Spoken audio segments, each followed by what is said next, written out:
Hola, mi nombre es Alejandro Moreno y esto es La Inicial Escarlata, el podcast de novela negra asociado a mi web, alejandromorenosanchez.com, en el que hablaremos de novela negra y criminal, de cine y de series criminales, de cómics, de música, de actualidad y de todo lo que quepa en el gran saco que es el género negro.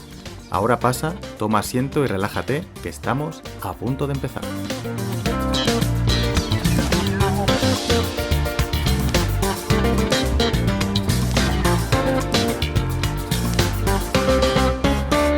Hola, criminal, ¿qué tal estás? Pues nada, ya estamos por aquí con el penúltimo capítulo del año, en concreto el número 22, y esta vez vengo yo solo.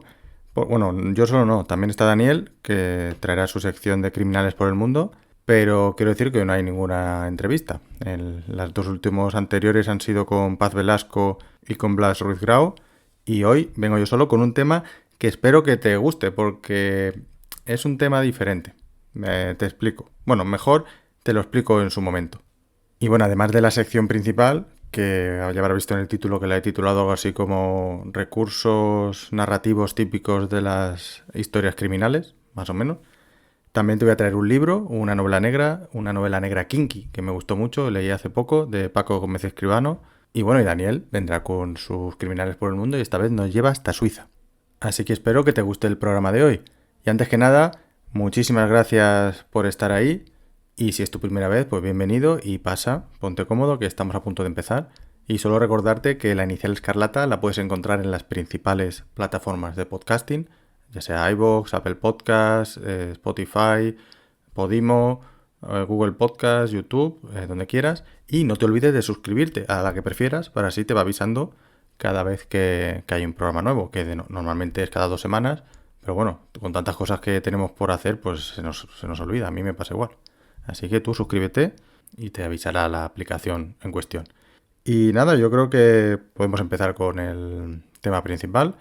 Si tienes cualquier cosa que contarme, ya sabes que puedes usar los comentarios, en mi web el formulario de contacto, o me puedes escribir un mail a alex@alejandromorenosanchez.com. Y no me enrollo más y vamos con la sección principal. A ver qué te parece, que espero haberla titulado algo así como recursos narrativos típicos de las historias criminales. Vamos al lío.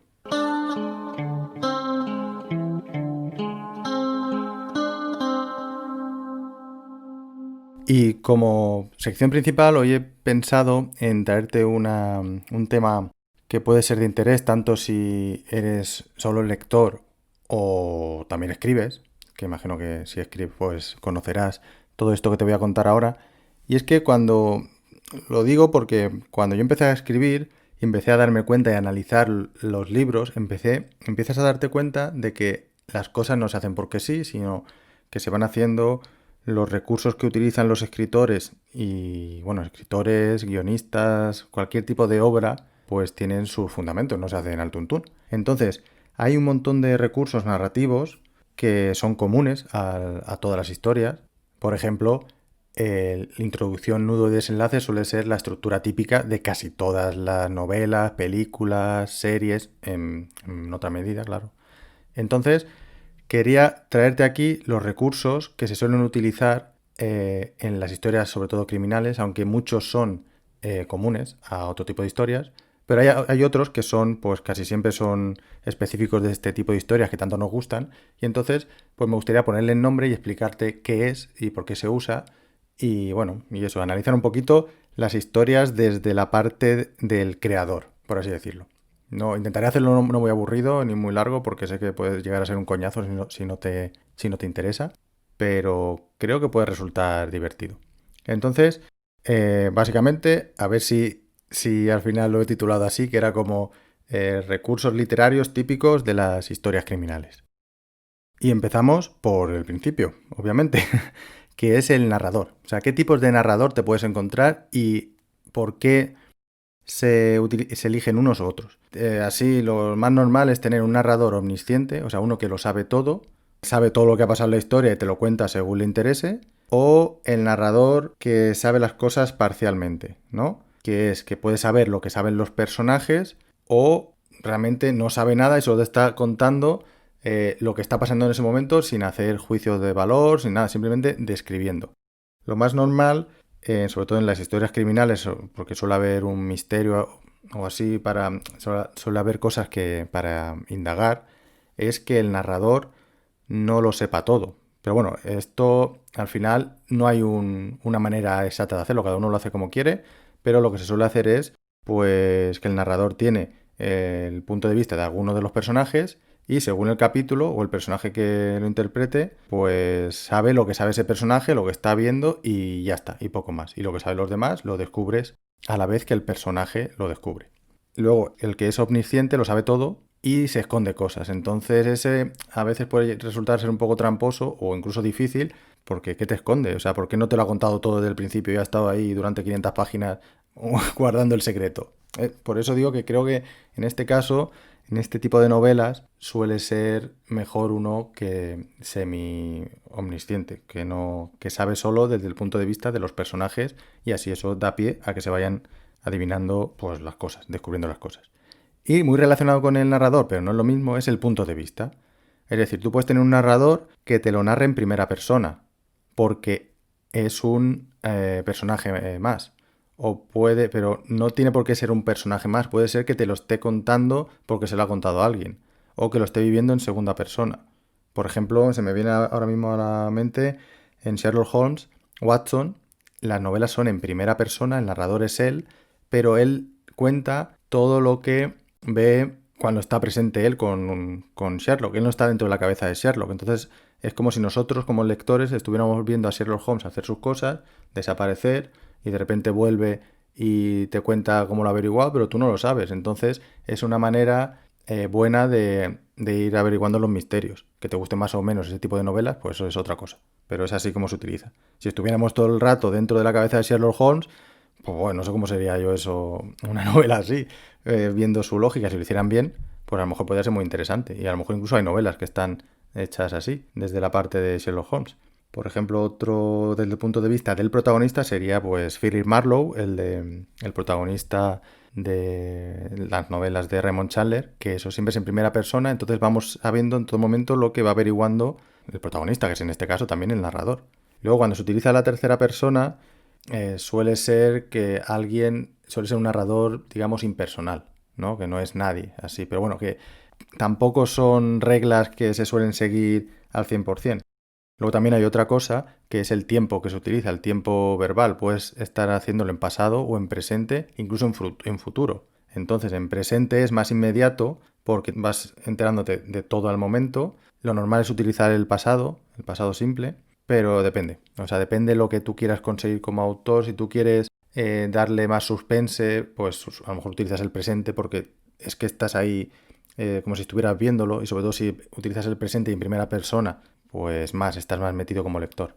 Pero bueno, eso es a elección de lo que quiera el autor. Nunca es una elección aleatoria. Si el escritor lo utiliza es por un motivo u otro. Y esto me lleva a la siguiente parte, que es algo muy típico de las historias criminales, son los recursos de suspense y misterio. Y no es lo mismo. O sea, una novela de misterio puede tener suspense o no puede tener ningún suspense. Normalmente suele tener suspense porque descubrir el secreto pues hay cierta intriga. Y una de suspense puede tener misterio o no tener misterio. Es decir, el suspense es que te mantengan a ti en la intriga, o sea, a la expectativa de lo que va a pasar. Un ejemplo muy, muy claro es el punto de vista. Es decir, en el suspense los personajes no saben lo que le va a pasar, pero tú como lector sí. Tú sabes que a ese personaje le está esperando a alguien detrás de la puerta, pero el personaje no lo sabe. Entonces tú estás ahí en suspense, nunca mejor dicho, en intriga, por saber qué le va a pasar y si se va a librar del problema o va a conseguir salirse con la suya o no. Y el misterio, pues al final tú vas de la mano de los personajes porque la idea es averiguar el misterio los dos a la vez, porque si no, no tiene gracia. Si tú ya te lo sabes, ¿para qué estás leyendo? Hice un artículo, lo voy a dejar aquí abajo en la nota del programa, en el blog hace unos años, en la que explico las diferencias entre suspense, misterio y novela de suspense, novela de misterio y thriller. Que más o menos thriller y suspense van de la mano, pero no es exactamente lo mismo. Entonces, por ejemplo, un ejemplo muy, muy claro que me viene de perlas para enlazarlo con el siguiente término es la novela de El talento de Mr. Ripley. Sin hacer mucho spoiler, o bueno, sin hacer ningún spoiler, nosotros vemos desde la parte de Ripley lo que hace, sabemos que lo que ha hecho y los problemas que se ha metido, pero vamos con él de la mano para que no queremos que lo pillen. Entonces, ahí no hay ningún misterio. O sea, ya hemos visto, nos han narrado lo que ha pasado y luego tenemos que ver las consecuencias y lo vamos viendo con mucho suspense por saber por qué nos importa o no. Hombre, normalmente te importa que lo atrapen o no lo atrapen. Y esto me viene, como he dicho antes, muy bien para enlazarlo con el siguiente término, que es el de villano o antagonista. Un villano en las novelas criminales es el malo. O sea, está claro, tú tienes al héroe, el policía, el narrador y el asesino en serie es el malo. ¿Vale? Eso más o menos. Pero un antagonista no tiene por qué ser el bueno o el malo. Es decir, el protagonista es el protagonista de la historia, pero puede que nuestro protagonista sea el villano. O sea, el que hace las cosas mal. En este caso, por ejemplo, tenemos a Tom Ripley, que es una persona moral. O sea, él no es un bueno. Pero él es el protagonista. Entonces, los antagonistas de Tom Ripley es la policía, que en principio deberían ser los buenos en otra historia. Entonces, quiero que quede claro eso, que una cosa es ser el villano, por ejemplo, en las películas de James Bond, pues el villano es el Doctor No, y ya está, y Bond es el bueno. En principio, o sea, estas cosas de blancos y negros pues nunca son así. Pero un antagonista puede ser también otro bueno que quiere hacer las cosas también bien, pero de otra manera. Y entonces tienes ahí a tus dos buenos, que son buenas personas, pero cada uno quiere hacerlo de una manera y para ver quién se sale con la suya. O dos malos, que los dos quieren matar a mucha gente, pero uno quiere utilizar unos métodos y otro, y uno es el protagonista y otro es el que se opone a que el protagonista consiga sus objetivos. Y ahora vamos ya con los recursos por sí.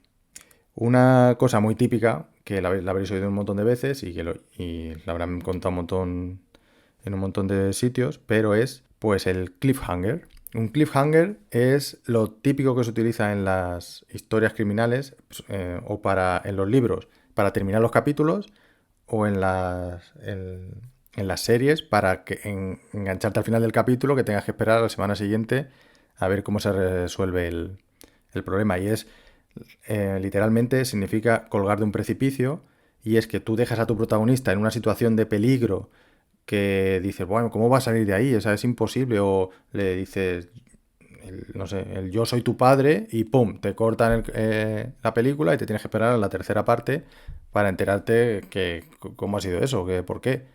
Creo recordar, lo leí hace poco, pero no recuerdo dónde, entonces lo estaba buscando y no he conseguido encontrarlo, que cliffhanger viene, lo de colgar de un precipicio, realmente viene de una serie o de unas películas que de los años 50 o 60 en la que realmente dejaron a un personaje colgando de un edificio, de un precipicio.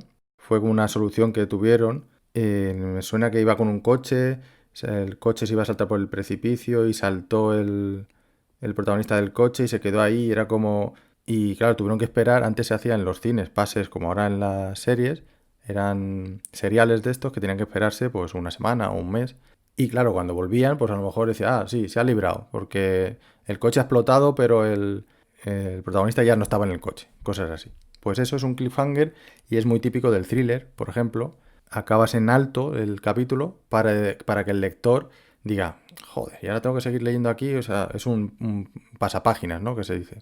Por ejemplo, hace poco me he leído la de Rey Blanco de Juan Gómez Jurado y es eso, o sea, es un thriller que va con un montón de cliffhanger al final y te va llevando uno a otro, además con capítulos cortos, que eso ayuda mucho más y te va llevando. Entonces, cuando te dejen así a medio en el final, te deja con que te cagarías en el escritor, en el guionista, pues eso suele ser un cliffhanger. Luego ya, como solucionen los cliffhanger, eso ya es otra cosa. Porque a veces, normalmente, a no ser que sea el final de la novela, siempre se sale de ahí. Y otra cosa, otro recurso que se utiliza mucho, lo que denominan red herring, o arenque rojo en la traducción, y no es más que una pista falsa.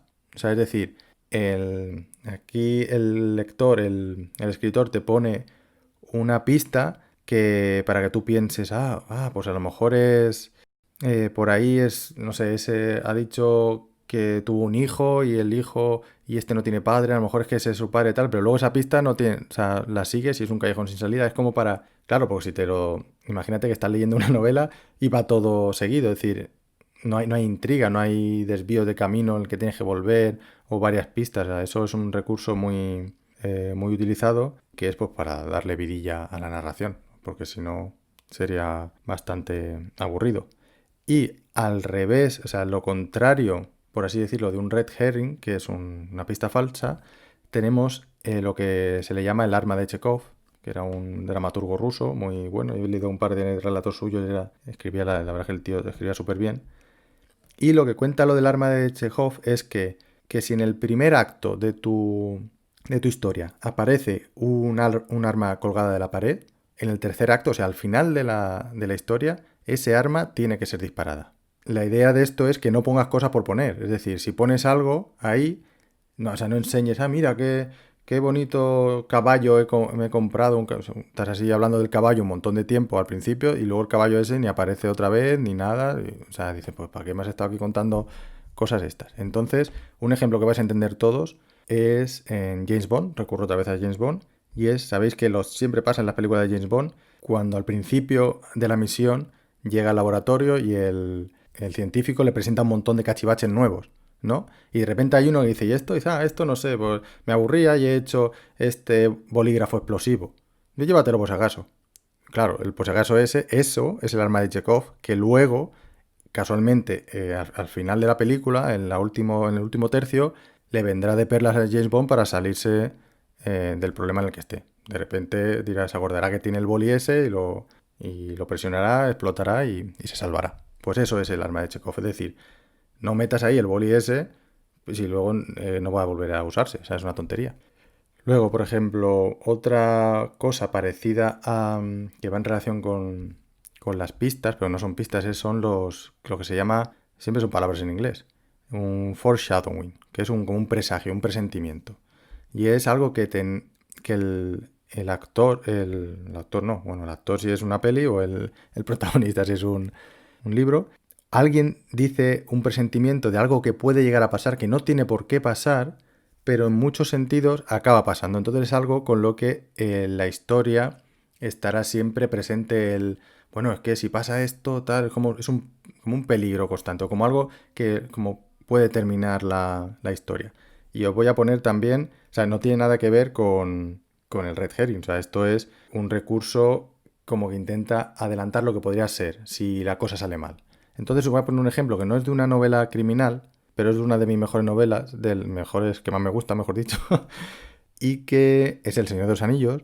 Y así aprovecho y meto aquí algo del Señor de los Anillos, que siempre está bien. Y imagino todos lo conocéis, y es cuando están en la cueva en Moria y Gandalf y Frodo están hablando y ven a Gollum en las profundidades y Frodo le dice qué pena que Bilbo no lo matara. Y entonces el Gandalf le dice, oye, quieto, quieto, parado, que a lo mejor lo que paró su mano para no matarlo fue la lástima y que, bueno, me acuerdo que es una frase así como que muchos de los que viven merecen la muerte y algunos de los que mueren merecen la vida. ¿Podías dársela tú o quitarle la vida? Dice Gandalf que su corazón le dice que Gollum, para bien o para mal, tiene un papel aún que desempeñar en esa historia y que no hay que ser tan ligeros a la hora de pensar en quitar vidas y que puede ser que la compasión de Bilbo al no matar a Gollum salve la vida de muchos. Y luego, en efecto, eso es lo que pasa. No te voy a contar el final por si no lo has visto, pero ya sabes lo que pasa al final. Que si no es por Gollum, pues el anillo seguiría en manos de Sauron. Bueno, seguiría en manos de Sauron. ¿Ves? Eso es un presagio, que es algo que suele pasar en muchos tipos de novelas, pero en las criminales, como estás frente a un peligro y tal, pues suele pasar también. Y ahora vamos a un elemento que es muy típico de las historias criminales, que es lo que da pie a la acción, en este caso que se llama MacGuffin. El MacGuffin es un término que acuñó Hitchcock, creo recordar, y que es la excusa para que toda la trama avance. Es decir, es un objeto, normalmente una cosa que no tiene ningún valor de por sí, que podría ser sustituido perfectamente por otra cosa, pero que es la que genera que la trama continúe. Por ejemplo, en un robo, pues es el collar que roban. Entonces hay que investigar quién ha robado el collar y eso da pie a la trama, que podía ser un collar, podía ser un lingote de oro, podía ser en las películas de espías, pues son unos papeles, un microfilm como en los 80, los 90, una tarjeta de memoria, yo qué sé. O por ejemplo, en el halcón maltés es el halcón, que es una pieza de muy valiosa, tal, no sé qué, pero podría haber sido un brazalete de un rey. O sea que eso es lo de menos, pero es lo que lleva a que la acción suceda. Y luego, pues a la hora de finalizar novelas, sobre todo, no ya el cliffhanger de antes, pero a la hora de cerrar de verdad tramas, una cosa que pasa mucho y no es bueno que pase, es lo que se denomina un Deus ex machina, ¿no? Es cuando el final el autor se lo saca de la manga, ¿no? Imagínate que van a matar al protagonista, le van a disparar y de repente le disparan y no lo matan. Y se levanta y dice, no, es que yo siempre llevo un chaleco antibalas debajo de la camisa, desde que nací. Y dices, hombre, o sea, pero ¿por qué no me lo has dicho antes? O sea, al lector no se lo has dicho, lo muestras así y, o sea, eso es como decir, esto viene de que antes, en la antigua Grecia, cuando al final si van a terminar la acción o el personaje está en peligro, lo que aparecía era una grúa como un dios y que bajaba y se llevaba salvaba al protagonista del peligro, así, por su cara bonita. Entonces eso, por ejemplo, es una cosa que en cualquier tipo de historias, pues a mí particularmente no me gusta. Que de repente es como decir, anda, pero esto, ¿en qué momento has hablado de esto? ¿En qué momento es que ni me lo, vamos, ni me lo podía haber imaginado? Que es una cosa, no es lo mismo, pero es una cosa que a mí, por ejemplo, no me gustan de algunos libros que me he leído de Agatha Christie, por ejemplo, en el que llegas al final y dices, te cuenta Poirot o el que sea al final y dice, bueno, pero esto es imposible de saberlo. O sea, esto de repente has contado aquí tú cosas que tú sabías que en ningún momento han estado en la trama, que no son pistas, tal, claro, todo, o sea, no es engañar al lector o al espectador desde mi punto de vista. Entonces esto, un Deus Ex Machina, aparece en todo tipo de novelas, pero sobre todo en las criminales, cuando que lo interesante es la resolución del conflicto final o tal, que suceda, pues toca un poco las narices. Y ya para finalizar, una cosa muy típica de las novelas criminales, de muchas, pero sobre todo de las criminales, son los clichés o los tópicos. Tenemos siempre, pues, al detective alcohólico, solitario, que solo vive para trabajar y que tiene un sentido muy propio de la moral, o a la femme fatale, a la mujer que ni es buena ni es mala y siempre seduce al protagonista y que a veces lo traiciona, pero luego se arrepiente, o no sé, o el malo malísimo que quiere destruir el mundo porque sí y no tiene ningún sentido, o no sé, el mayordomo que es el asesino, cosas así que son, que no están mal, o sea, yo no rechazo los tópicos, los clichés, porque de vez en cuando apetece, pero sí que es verdad que siempre está bien darle un poco una vuelta de tuerca. Pues eso es lo que quería comentar. O sea, un par de recursos que se suelen utilizar, que me habré dejado un montón. Así que si sabes de más, estaré encantado que me los digas, así puedo aprender más, me los apunto y si da pie a hacer otro programa con este tipo de recursos, si te interesa, pues me lo dices y lo hago. Y también si conoces ejemplos de las cosas que he dicho que te llamaron mucho la atención o que no te funcionaron o que sí, como espectador, como lector, pues soy todo oídos y espero que me los cuentes en los comentarios o en el mail. Y ahora, ¿qué te parece si hablamos de novela negra y más en concreto de novela negra kinky?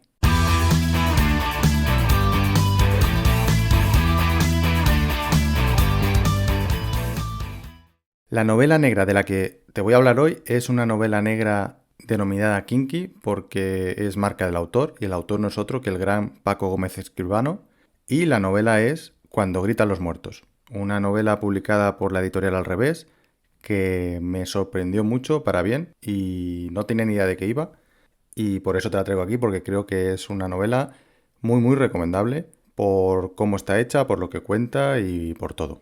No sé si lo sabes, pero Paco Gómez Escribano, además de saber muchísimo de novela negra, a ver si algún día lo traigo al podcast, tiene sus novelas las suele ambientar en su barrio, que es Canillejas, en Madrid, y esta, Cuando gritan los muertos, pues no se escapa de esa ambientación.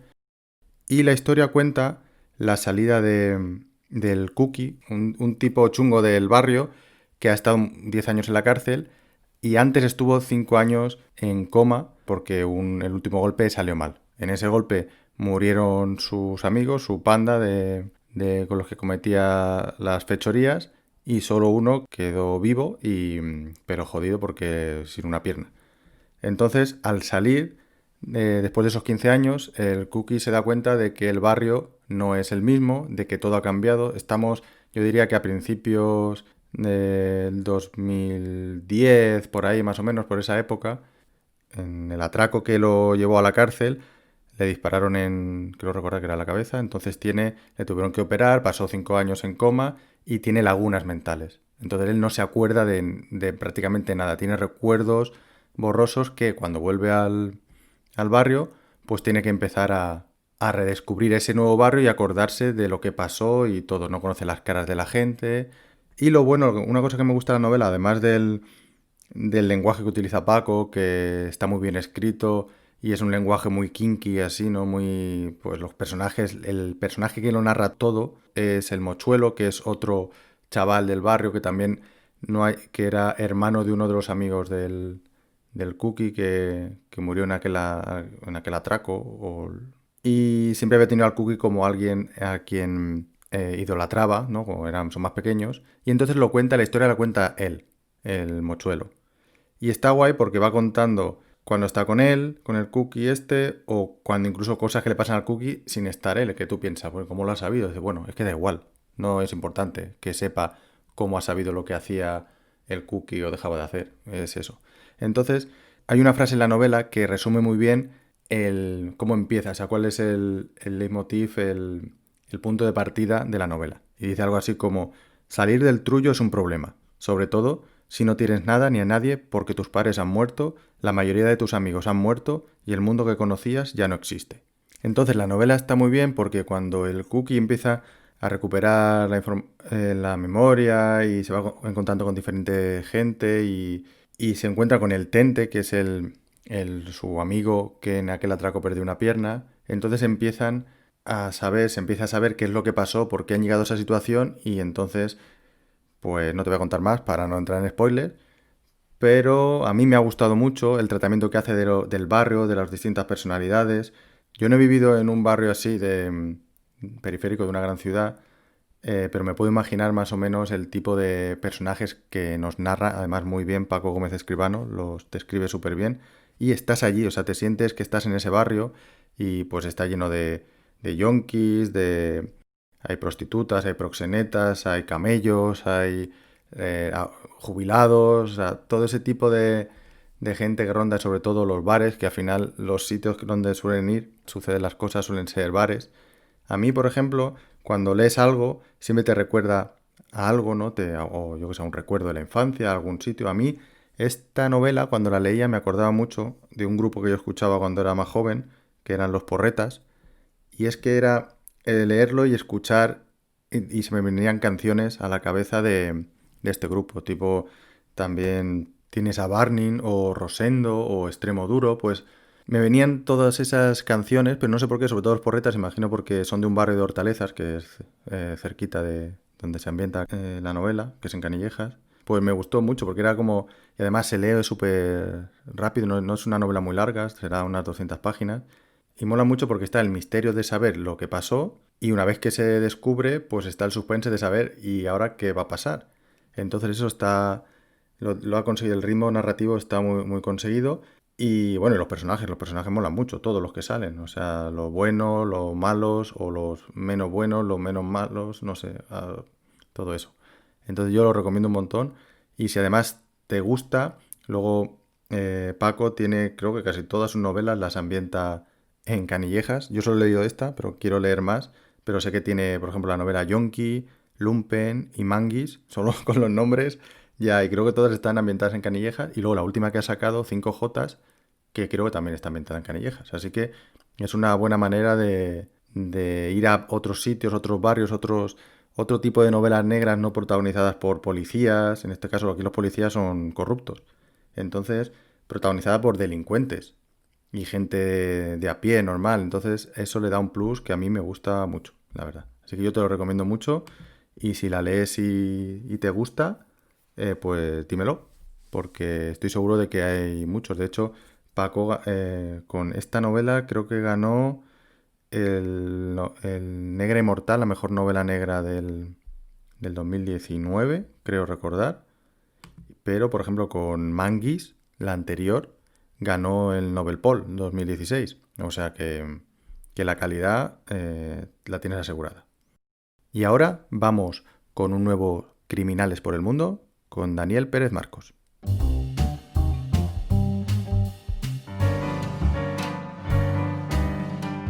En este nuevo episodio de Criminales por el Mundo, Daniel no se va a ir muy lejos. De hecho, no va a salir del país donde reside.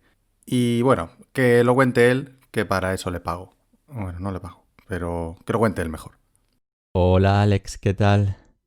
Pues como recordarán nuestros escuchantes, en las dos primeras entregas de Criminales por el Mundo ahondamos en la vida y obra de dos superestrellas del género policíaco, el sueco Henning Mankell y la francesa Fred Vargas.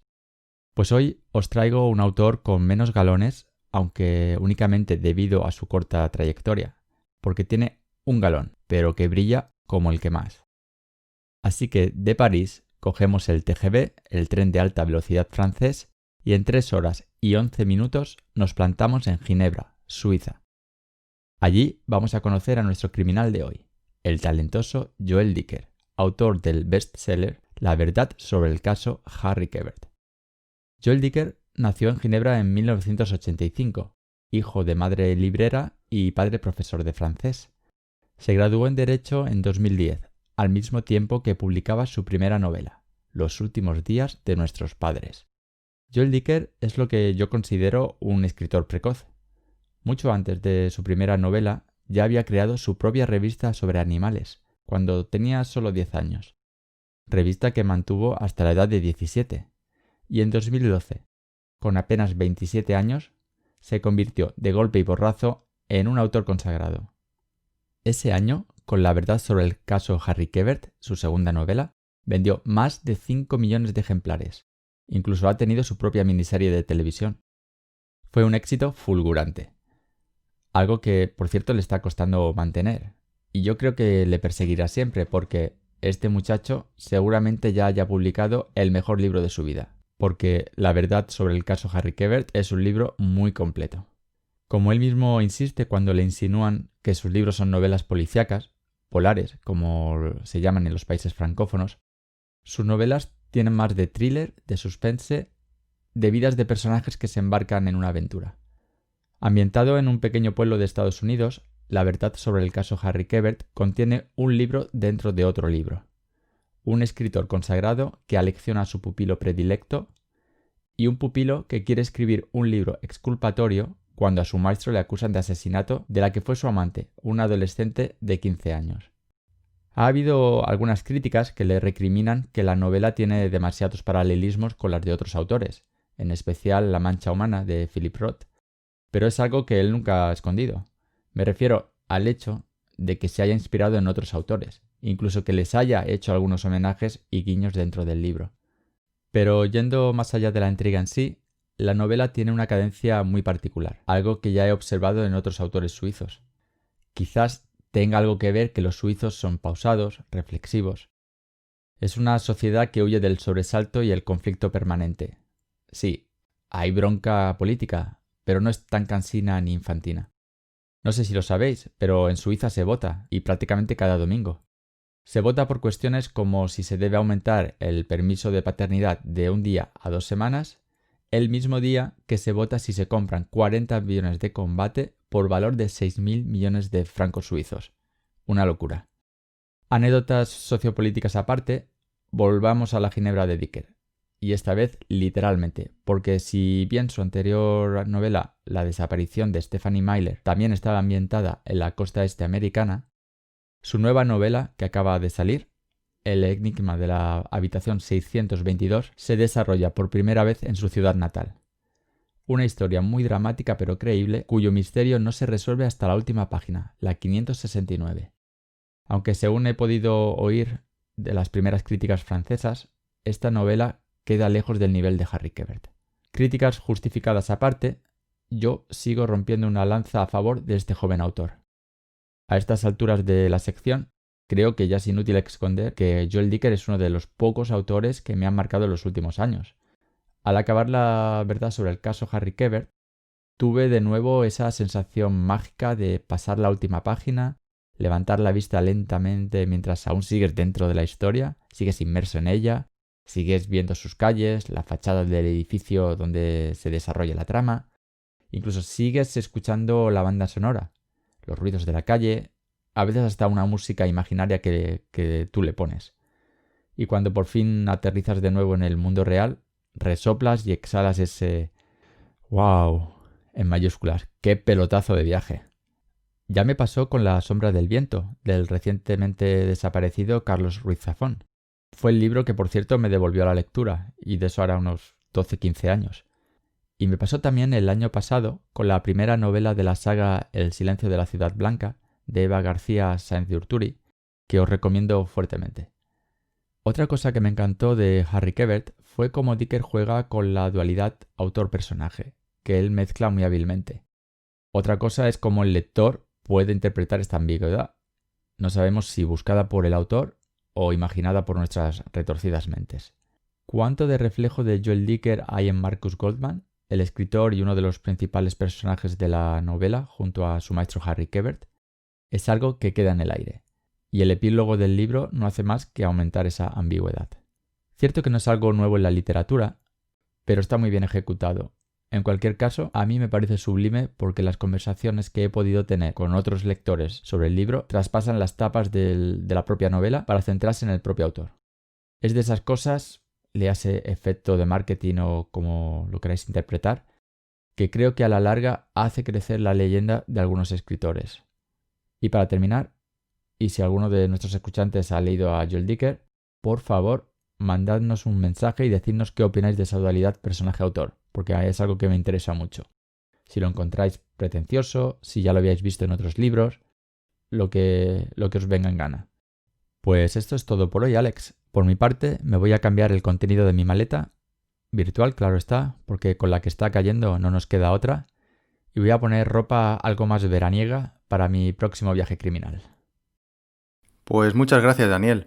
Sí, la verdad es que yo cuando leí la verdad sobre el caso Harry Quebert me gustó muchísimo. De hecho, y siempre lo he dicho, cuando yo quería escribir, o cuando empecé a escribir, yo quería parecerme a eso, a ese estilo de novelas, ¿no? Que los protagonistas fueran personas normales, envueltas en un crimen. Y sí que es verdad que también he leído muchas críticas negativas, de detractores y tal, pero como comentas, yo cuando lo leí, ahora ya como 4 o 5 años, me encantó y terminé de leerlo y dije, ¡guau! ¡Qué bien me lo he pasado!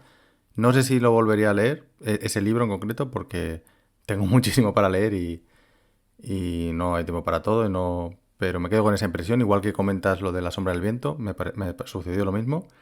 Sí que es verdad que he visto de la verdad sobre el caso Harry Quebert, empecé a ver la miniserie y no me gustó, nada, me aburría, no me parecía bastante malilla, de estas típicas que ponen en la sobremesa los fines de semana, pero no he vuelto a leer nada de él. No sé si leería ahora porque sé que el estilo yo ya no soy el mismo lector y a lo mejor soy un poco más exigente, pero es verdad lo que comentas que puede ser que el personaje, que incluso el éxito que tuvo el propio autor siendo tan joven, haya creado unas expectativas de cara al futuro que no se van a cumplir y también pues detractores va a tener siempre porque claro, al final que vender 5 millones que es una pasada, pues la gente diga, joder, pues no es para tanto el libro, tal, no sé qué, pues eso. No sé, para el final lo importante es que la novela cuando la leas te guste o no te guste y ya está. Y si no te gusta, pues no lees nada más de él y si te gusta, pues genial porque te has llevado ese rato para ti. Así que muchas gracias, Daniel, y esperando la siguiente sección porque la verdad es que pasar calorcito vendrá bien porque con el frío que está haciendo ya nos va a venir de perlas. Y hasta aquí el programa 22 de La Inicial Escarlata, el podcast de Novela Negra. Espero que te haya gustado y que hayas aprendido también un poco con todo lo que te he contado, yo y Daniel. Y pues nada, te emplazo hasta el próximo programa, que será el último del año, de este 2020 tan, no sé cómo calificarlo, tan criminal, por así decirlo. Así que nos vemos dentro de 2 semanas, que vendremos con un programa con muchas recomendaciones criminales. Hasta entonces, cuídate mucho y lee, no seas criminal. Hasta luego.